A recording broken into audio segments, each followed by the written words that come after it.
রাজা কৃষ্ণচন্দ্র আমাদের কলিযুগে একদিন গোপাল ভাঁড়কে বলেছিল, গোপাল ভাঁড় তুমি এই আমার রাজ্যে ঢেরি দিয়ে দাও। কোথায় বলুন তো? কৃষ্ণনগরে। না কি গো? কৃষ্ণনগরে রাজার বাড়ি আছে, কৃষ্ণচন্দ্র রাজা। তা বলে ঢেরি দিতে হবে কেন? বলে শোনো, তখনকার দিনে 5,000 টাকা পুরস্কার দেওয়া হবে। দুটো ঘর করছে, একটা ডাইন একটা বাইয়ে। যারা বউর কথা শোনে তারা ডান দিকের ঘরে ঢুকবে, আর যারা বউর কথা না শোনে তারা বাঁ দিকের ঘরে ঢুকবে। বুঝতে পারছে? বলে বেশ ঠিক আছে। এবার 5,000 টাকা কেউ লোভ সামালতে পারে নাই দাদা, কি বলবো। ঢেরি যেই দিয়ে দিয়েছে, সবাই চলে এসেছে। যারা বউর কথা চলছে তারা দেখছে ডান দিকে ঘরে ঢুকে পড়ছে শটাং শটাং করে। বুঝতে পারছে? আর একটা ব্যক্তি লোক, সে খুব গায়ে হালকা পাতলা, শুকনো লঙ্কার মতো শুকনো পাড়া ভাব বাবা, সে লাঠি ধরে ধরে কোন রকমে বাঁ দিকের ঘরটা ঢুকে পড়েছে। তা রাজা গোপাল ভাঁড়কে বলছে, গোপাল ভাঁড় দেখো, তুমি যে বলছিলে যে রাজামশাই সবাই বউর কথায় চলে, কিন্তু এমন একটা ব্যক্তি আছে সে কিন্তু বউর কথায় চলে না, ওই বাঁ দিকের ঘরে ঢুকে পড়েছে। তো ওকে 5,000 কেন, ওকে 10,000 টাকাই দেবো। তা বলে বেশ ঠিক আছে, 10,000 টাকা দেওয়া হবে। ওর কথাটাকে শুনুন। সবাই তো ডান দিকের ঘরে ঢুকেছে, সান্ত্বনা পুরস্কার দেওয়ার জন্য রাজামশাই 3,000 করে দিয়েছে। আর যে বাঁ দিকের ঘরে ঢুকেছে তাকে বলছে, আচ্ছা আপনি বলুন তো যে বউর কথায় চলেন কি চলেন না? বলছে বাবু ভয়ে বলো না নির্ভয়ে বলবো? বলছে নির্ভয়ই বলো। বলছে বউ বলেছে যেদিকে ভিড় আছে সেই ঘরে যেন যাইও না, চিড়ে চাপটা করে দেবে। যেদিকে ফাঁকা আছে সেই ঘরে তুমি টুক করে ঢুকে পড়বে, তাহলে কোনো চাপ হবে না। বুঝতে পারছে? তা গোপাল ভাঁড় বলছে, বাবু হইল কি দেখেছেন, ও বউর কথা বেশি করে চলে। বউ যেদিকে বলেছে যেদিকে ফাঁকা ঘর আছে সেই দিকে যাইও, আর ভিড় ভাট্টাতে যাইও না, তাহলে চিড়ে চাপটা হয়ে যাবে। নাকি বলছেন? এ তো আচ্ছাই পাল্লা দিলেন আমাকে, কঠিন পাল্লা দিয়ে দিলেন তো। বুঝতে পারছেন? বলছে দিদি মাস্টার মশাই যা দেখে বায়না করিয়েছে আজকে তাই বিষয় গাইতে হবে, তাই বিষয় গাইতে হবে। আমি জানাই কথাই আজ আপনাদের মধ্যে, তাই বিষয় গাইতে হবে। বিষয়টা হচ্ছে একদিকে পুরুষ আর একদিকে প্রকৃতি। নাকি বলছেন? এই পুরুষ আর প্রকৃতির মধ্যেখানে আমাদের দেখা শোনাতে হবে। এই পুরুষের মধ্যেখানে 4টে যুগে পুরুষ আছে। নাকি বাবা? 4 যুগের পুরুষ কি না? সত্যতে নারায়ণ, তেতায় রাম, দাপরে কৃষ্ণ, আর কলিতেই গৌরাঙ্গ। নাকি বলছেন? আর আমাদের মধ্যেখানে শ্রী রাধারানী। এই জগৎ সংসারে দাপরের মধ্যেখানে বৃন্দাবনে। তারপরে সত্য যুগে নারায়ণের পাশে লক্ষ্মী, আর মনে করুন তেতার মধ্যেখানে রামচন্দ্র হলে সীতা, দাপরে কৃষ্ণ হলে রাধা, কলিতে গৌরাঙ্গ মহাপ্রভু হলে বিষ্ণুপ্রিয়া। নাকি বলছেন? এই 4 যুগের মধ্যেখানে আমাদের হবে আলোচনা। কিন্তু ও যদি যখন বৈদ্যের বাবা হবে, আমি যদি বৈদ্যের মা হই বর্তমানে, তাহলে তো ভালো লাগবে না। ও কানা হইলে আমি কানি হব, কিন্তু আমি যদি কানি হই, ও ভদ্রলোক আর কানা সাজবে না, ও ভদ্রলোক আর কানা সাজবে না, ও ভদ্রলোক আর কানা সাজবে না, ওই ও ভদ্রলোক আর কানা সাজবে না। আমার হবে গানের আজ আলোচনা, ও ভদ্রলোক আর কানা সাজবে না। এবার কোথায় মদের দেখা শোনা, কোথায় আলোচনা, আহা মরি মরি রে, কোথায় মোদের দেখা শোনা, কোথায় আলোচনা।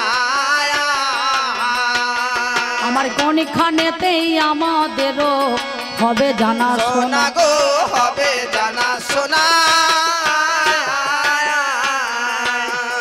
আজ করতে হবে আলোচনা, করতে হবে আলোচনা, করতে হবে আলোচনা, করতে হবে আলোচনা, তবেই তো হবে জানা শোনা, করতে হবে আলোচনা।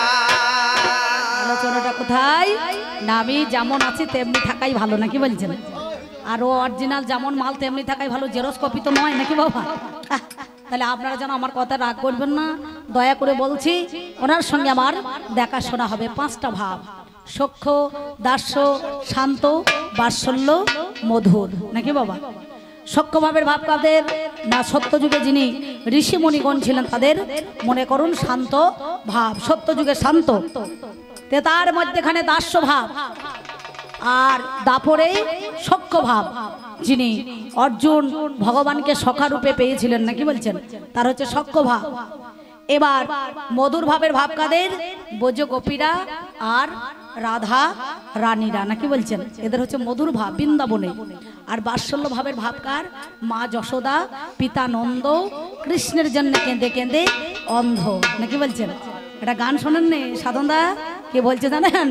ও তুমি নন্দ দুলাল বোঝের গোপাল, মা যশোদার নয়ন মনি। তুমি নন্দ দুলাল বোঝের গোপাল, মা যশোদার নয়ন মনি। তুমি নন্দ দুলাল বোঝের গোপাল, মা যশোদার নয়ন মনি। ঘুম যদি মার ভেঙে যায়, চোখ মিলে সে জনতা ঘুম যদি মার ভেঙে যায়, চোখ মেলে সে জনতাকায়। করুণা করা পড়বে ধরা, আর করুণা করা পড়বে ধরা। চুরি করে খায় মাখন ননি। তুমি নন্দ দুলাল বোঝের গোপাল, মা যশোদার নয়ন মনি। তুমি নন্দ দুলাল বোঝের গোপাল, মা যশোদার নয়ন মনি। খেলবে না এই খেলায় আর, ফিরবে না এই বেলায় আর। খেলবে না এ খেলায় আর, ফিরবে না এ বেলায় আর। খেলবে না এই খেলায় আর, ফিরবে না এই বেলায় আর। মা যশোদা নয়ন মনি। আর মা যশোদার নয়ন মনি। চুরি করে খায় মাখন ননি। তুমি নন্দ দুলাল বোঝের গোপাল, মা যশোদার নয়ন মনি। তুমি নন্দ দুলাল বোঝের গোপাল, মা যশোদার নয়ন মনি। তাই বাৎসল্য ভাবের মাঝে আমাদের কোথায় আলোচনা, কোনখানেতেই আমাদেরও হবে জানা শোনা। যেই দিন ছিল না ব্রহ্মাণ্ড, কেবল শুধু জলকাণ্ড, গাছপালা কিছুই তো ছিল না। কটাকেতে দৃষ্টি করি, ঘটপত্র সৃষ্টি করি, আমার ভেসেছিলেন শ্যাম কালো সোনা। ভাসতে ভাসতে প্রভুর আমার ঝরে পড়ল ঘাম, তা হইতে জন্ম নিল আদ্যা শক্তি নাম। আদ্যা শক্তি প্রকৃতি যখন জন্ম হইয়া গেল, করজোরে প্রভুর কাছে কহিতে লাগিল, কোন কারণে আমায় সৃষ্টি করে দিলে?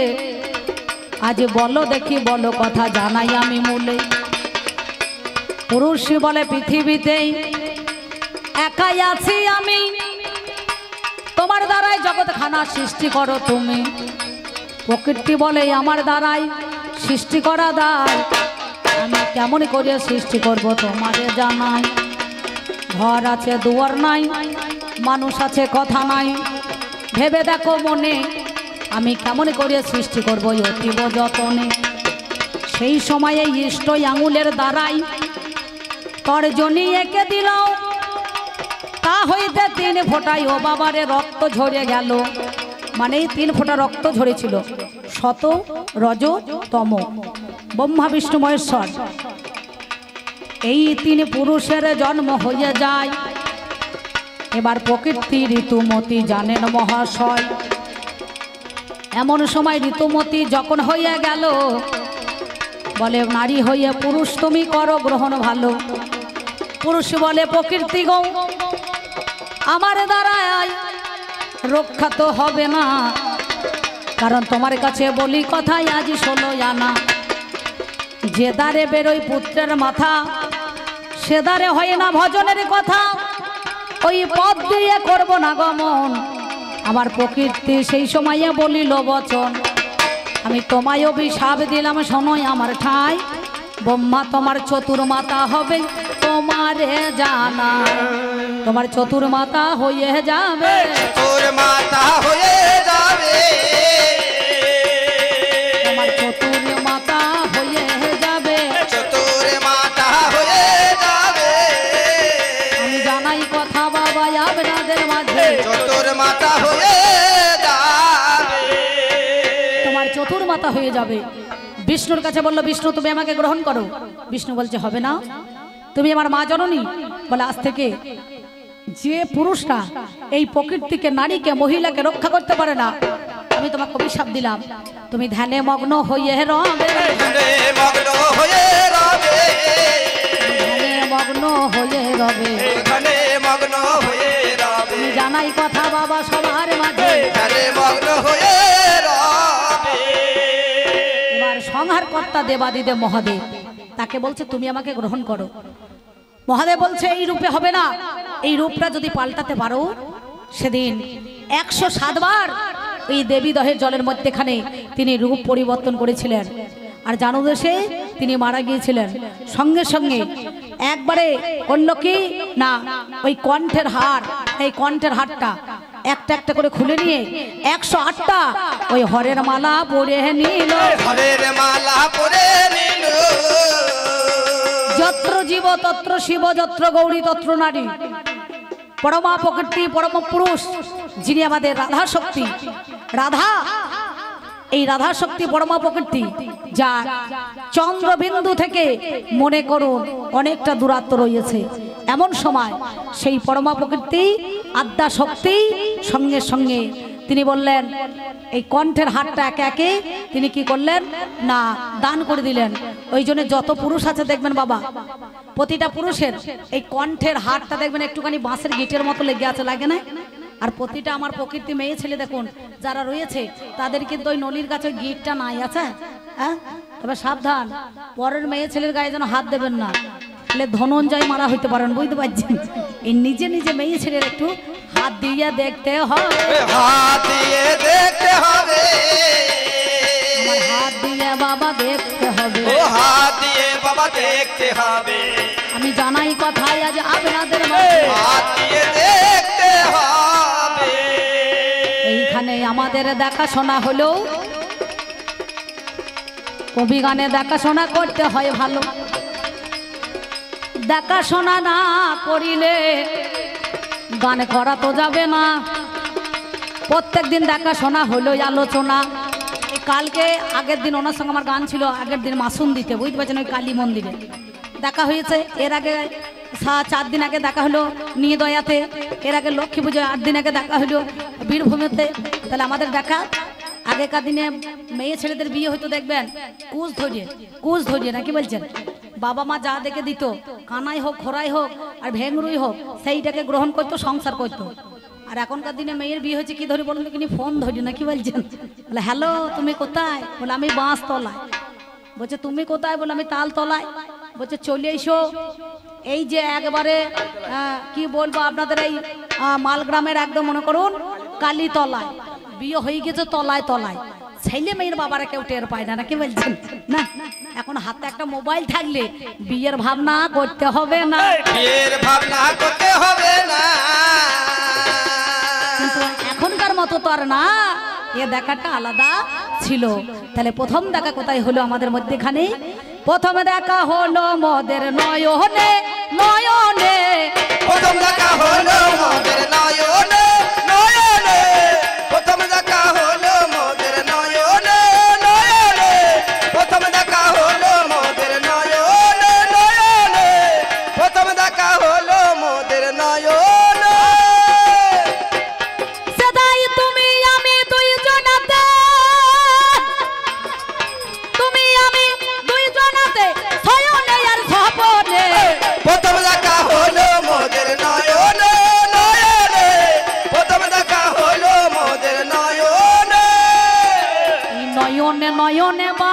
বড়ি শোনে তাহাতে জমিলতি হৃদয়ে হৃদয়ে মধুর আলিঙ্গনে তাহাতে জমিলরি অধরে অধরে বাপ আলাপনে ভাই পি জন্ম নিয়ে নিল গো ধরার বুকে হাই। তাহলে প্রথম দেখা নয়নে হয় বান বড়ি শোনে জানি শুভ দৃষ্টি হয় আমাদের জানেন মহাজ্ঞানী। শুভ দৃষ্টি যেই হয়ে গেল মনে মনে ভাবিতে লাগিল একটু বাক আলাপনে কথা বললেই ওরে ভালো জীবনটাই আমার মনের শান্তি হয়। এবার অধরে অধরে মধুর আলিঙ্গনে জানেন মহাশয় সেই সময়ে দেখাই আমার অমনি হইয়া গেল। এইখানেতে কথাই আমার আলোচনা চলিল, এইখানেতে আমাদেরও দেখাশোনা হয়। আপনারা জ্ঞানী জনে জানেন মহাশয় এইখানেতে প্রথম দেখা আমাদেরও হলো। এবার কিছু কথা তোমার কাছে জানবো আমি ভালো। বলো জমি শুদ্ধ চাষে এই প্রকৃতি শুদ্ধ মাসে মাসে আর নারী শুদ্ধ হয় আহা পুরুষ শুদ্ধ হয় কোন দিবসে নাকি বলছেন? কথায় কি বলছে? এ হচ্ছে মহিলা, এ হচ্ছে প্রকৃতি। প্র শব্দের আদি কৃতি, কৃতি শব্দের সৃষ্টি হলো। সৃষ্টি আদিতে আমার প্রকৃতি ছিল, আমি সেই প্রকৃতি যাকে বিশ্বজননী বলে আমার দ্বারাই সৃষ্টি সব জগত মণ্ডলে। অনেকে বলে আমরা হলাম মহিলা, পৃথিবী উদ্ধারিতে লা নাম ধরিলাম। যেমন পাড়ের ঘাটে লা ছাড়া পার দেওয়া যায় না, তেমনি এই নারী নৌকা ছাড়া পুরুষ পার হতে পারে না। কাম অন্ধ জীবী যারা নারীকে ভাবে তারা ভোগের সামগ্রী ভরা নারীতেই, প্রকৃত গুণী যারা নারীকে ভাবে তারা প্রেমের সামগ্রী ভরা নারীতে নাকি বলছেন? কিন্তু যারা কা পুরুষ হবে তবে আপনারা নন। এই আমার ভদ্রলোককে বলবো বুঝতে পারছেন, একটু পরে আসবেন। যারা কা পুরুষ হয় তারা চেনে না, তারা চেনে না, চেনে না, তারা চেনে না, তারা চেনে না, তারা চেনে না, চেনে না, তারা চেনে না, শুধু ভোগের বস্তু হতে পারে না, চেনে না, তারা চেনে না। এই জমি শুদ্ধ চাষে প্রকৃতি শুদ্ধ মাসে মাসে আর পুরুষ শুদ্ধ হয় কোন দিবসে। তুমি শুদ্ধ বলিয়ে যে সবসময় গামছা পরিয়ে কালী মন্দিরে, শিব মন্দিরে, দুর্গা মন্দিরে উঠতে পারবে না, পারবে? কি বলছেন? তাহলে তার একটা দিন আছে, দিবস আছে। কোন দিন থেকে তুমি শুদ্ধ হয়ে গেলে, তুমি শুদ্ধ হয়ে গেলে, বলো কথা দেখি আমায় খুলে, তুমি সুস্থ হয়ে গেলে। আর একটা মজার কথা, ও দিরা না না, আর একটা মজার কথা ও দিরা না না, তোমার কাছে গাইব। ও দিরা না না না না না, বলো বলো পুরুষ রতন, ও দিরা না না, আমায় মিথ্যা বলো নাই গো। ও দিরা না না না না না, বলো পুরে তিনি করেন বাস, পূরণ করেন অভিলাষ। পুরুষ নাম তাই বিশ্ব চরাচরে যে প্রকৃতিকে পূরণ করতে পারে সেই তো পুরুষ নাম ধারণ করে। আচ্ছা বলো তোমার মধ্যখানটা কাটা কেন? কি লিখছে? পয়সু রয়সু দন্ত স, পয়সু রয়সু তালবু স, আর পয়সু রয়সু পেট কাটা মধ্যাহ্ন স, নাকি বলছেন? তুমি যদি সত্যি পূরণ করতে পারো তোমার মধ্যখানটা কাটা কেন? মধ্যখানটা কাটা কেন? এবং কিসের জন্য কাটলে ভালো? মধ্যখানটা কাটা কেন? এই গেল দুই কথা। আর এক কথা কয়, কেন যুগ যুগে এই প্রকৃতিকে তুমি কাঁদালে বলো তো আমায়? সত্যতে কাঁদিয়েছো, তেতাতে কাঁদিয়েছো, দাপরে স্বয়ং রাধারানীর ভালোবাসার কোনো খামতি ছিল না। কারণ তুমি রাধাকে কাঁদিয়ে চন্দ্রাবলীর ঘরে ঢুকে পড়েছো, নাকি বলছেন? এই বিরোজার ঘরে ঢুকে পড়েছে, ঢুকে নাই, ধরা পড়েছে। দেখবেন একটা গান কীর্তনিয়ারা কাল গাইছিলেন, আমি যেখানে গান করছিলাম আমার এই প্রহ্লাদ বাবাজির গান ছিল ওইখানে, বুঝতে পারছেন? সে গান একটা দিয়েছে, মানে কীর্তনিয়ারা যখন দোহারি করে দেখবেন একটা কথা 3-4 বার বললে কিন্তু কিছুই বলে না, আর কবি আলে একটা কথা 2 থেকে 3 বার বললে না, বলে আর মশাই একটা কথা বারবার আপনি বললেন না তো ভালো লাগে না, বুঝতে পারছেন? এই হচ্ছে মনে করুন কারণ। তিনি বলছেন কে আর বাজাবে বাঁশি শ্যাম বোঝে নাই গো, শ্যাম বোঝে না। কে আর বাজাবে বাঁশি শ্যাম বোঝে নাই গো, শ্যাম বোঝে নাই। কে আর বাজাবে বাঁশি শ্যাম বোঝে নাই গো,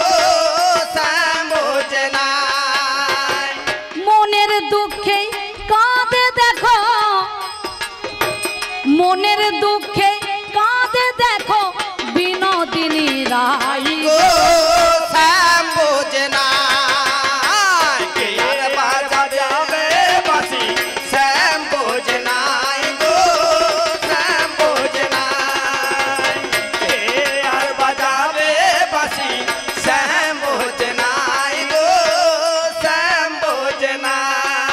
তাই তোমার কাছে বলি আমি গো শোনো জনার্দন কেন রাধাকে কাঁদিয়ে চলে গেলে মনের মতন তুমি কাল বলে আসবো বলে দিয়ে কথা বলে আজ যাব রাধাই আমি পেও না তো দেখা ওই কাল ফিরে আসবো বোঝে আমি ওগো তোমারে জানাই কিন্তু কাল কাল করে কালে খেলো গো আসারও নাম নাই কেন শত বছর কাঁদিয়ে তুমি দিরে না না দিরে না দিরে না না কেন শত বছর কাঁদিয়ে তুমি আর দিরে না না দিরে না দিরে না না সেদিন চলে গেলে ও দিরা না দারি রে না দারি রে দিরা না তুমি এই কথাটা বলো আর দিরে না না দিরে না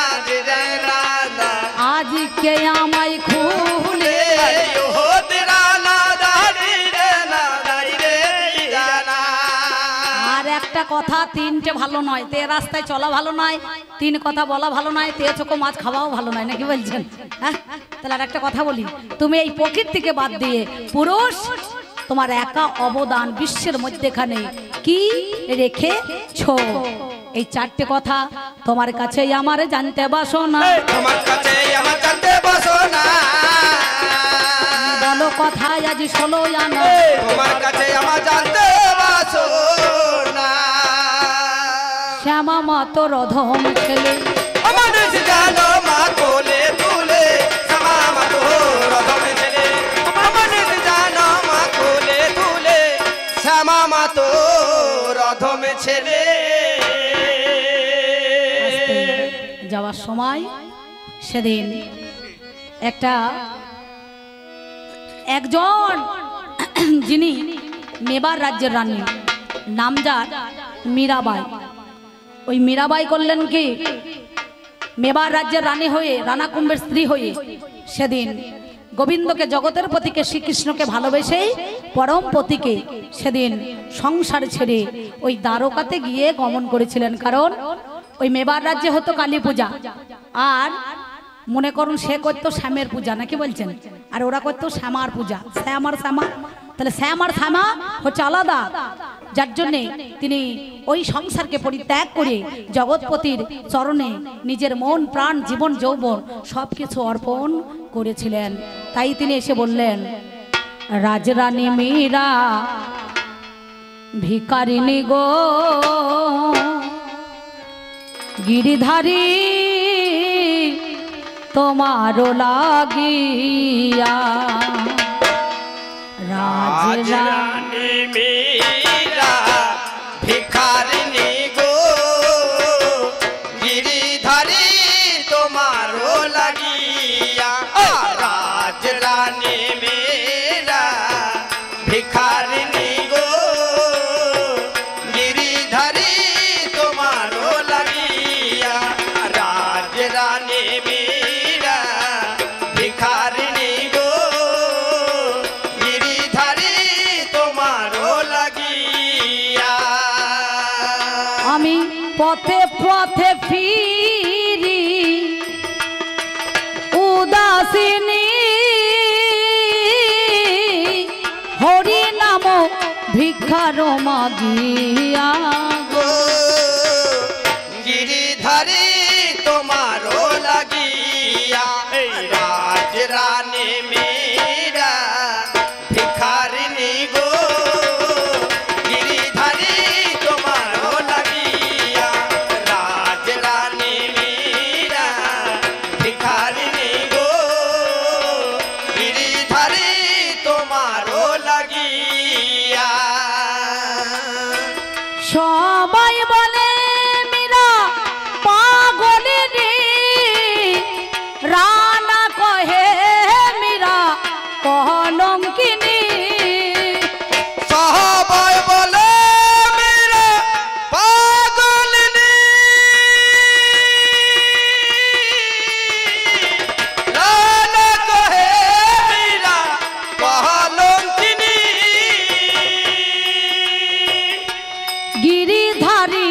তোমারও লাগিয়া গো গিরিধারী তোমারও লাগিয়া রাজ রানী মেরা ভিখারিণী গো গিরিধারী তোমারও লাগিয়া রাজ রানী মেরা ভিখারিণী গো গিরিধারী তোমারও লাগিয়া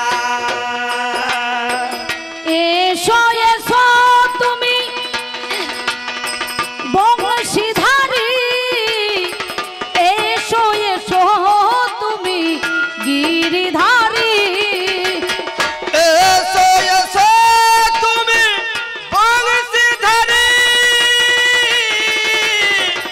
এসো এসো তুমি গিরিধারী মীরা কাঁদে তোমা পানে চাইয়া গো গিরিধারী তোমারও লাগিয়া রাজ রানী মেরা ভিখারিণী গো গিরিধারী তোমারও লাগিয়া রাজ রানী মেরা ভিখারিণী গো গিরিধারী তোমারও লাগিয়া আমি পথে পথে ফিরি